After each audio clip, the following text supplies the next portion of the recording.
the logic of renewable energy is different than the logic of fossil energy. Fossil energy was very concentrated, very rich in BTUs, found in a few places, easy to transport, made sense to burn it centrally in large quantities. The sun or the wind are ubiquitous, they're everywhere, but they're also diffuse. There's not that much of them anywhere. So you need to figure out how to make your generation diffuse as well. I have solar panels all over my roof here in Vermont. In the summer, I'm a utility. I'm producing more power than I can burn. We're firing it down the grid. You know, my neighbor is cooling his beer before the Red Sox game with the sunlight that falls on my shingles. That's a much more useful way of, I think, of thinking about power for many reasons. I mean, one, it lets you get these climate-friendly technologies online easily. Two, it's much less vulnerable to disruption of any kind, you know, including the kinds that we all worry about now. You know, if a terrorist decided that he wished to go after my solar panel, I suppose theoretically he could climb up on a roof with a hammer and smash it.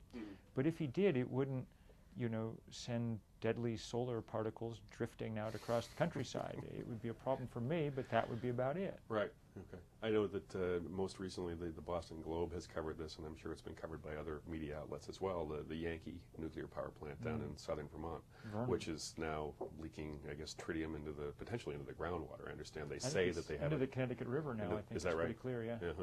So I mean, obviously that's another concern. Well, I mean, if you're going to have nuclear power plants, you have to run them safely, and clearly it's a clown college that's running the one at Vermont Yankee. You know, right? Big pieces of the thing keep falling off the side. You know, they apparently testified to the state that there were no underground pipes there, only to have to come back this year and say not only are there underground pipes, but sorry, they're leaking large quantities of tritium into the Connecticut River. Right. I mean, you know, these guys are not competent to run, you know, Popeye's fried chicken, much less nuclear power station, you know. Yeah. So that's, of course, there's that whole other set of problems. But in the abstract, you could conquer those. The one that you don't seem able to conquer is the cost issue. Right. I mean, it's just like burning $10 bills to generate electricity. Well, there's also the issue with how they become decrepit over time. From what I understand, that Yankee Power was commissioned in what, 1978? Yeah, it's at the end of its original lifespan. Right. So I mean, it's either a question of trying to retrofit those, which would be almost as expensive as coming up with new ones, right? Yeah, I don't know the economics of retrofitting them. I don't know how expensive it is. And you mentioned earlier about the diffuse nature of the renewable sources, including solar and wind. As you suggested, you know, you have solar panels, and a lot of people complain that my sister has had solar panels in her house in California for the last 20 years. But that obviously, you know, you have regular sunlight and whatnot. For somebody who lives in Vermont or northern New England, like many of us do, I mean, is it practical? Or? Well, you get, I mean, the biggest, I think the country in the world with the most installed photovoltaic capacity is Germany.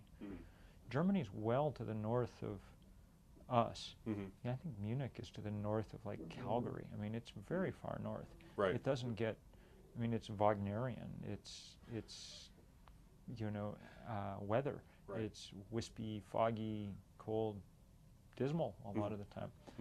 But there's enough sunlight to do good things with solar power. It's not as good as it is in Reno. Right. You know? But from what I understand, over the course of time, actually fairly recent time, we're looking at it now, places like Reno are going to be uninhabitable because of the heat. Well, there's that. Right. But there have also been others who have suggested, though, that you might be able to do this on a large scale. Is that something that you envision as possible? You can do like this. South Dakota with wind? Or, you can do concentrated solar power or concentrated wind. I think that some of that's oversold.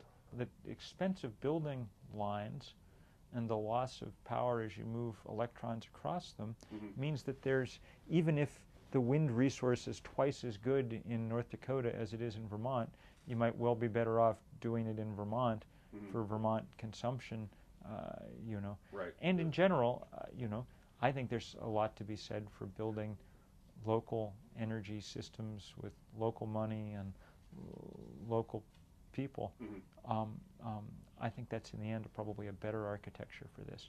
Recent work from the Institute of Local Self-Reliance makes it clear that pretty much every state in the Union could generate the power it needs within its borders. This excerpt is brought to you by the Massachusetts School of Law, the leader of reform in legal education and a leader in multimedia education for the public. To view the full interview and for a full listing of MSL's programs, log on to mslaw.edu.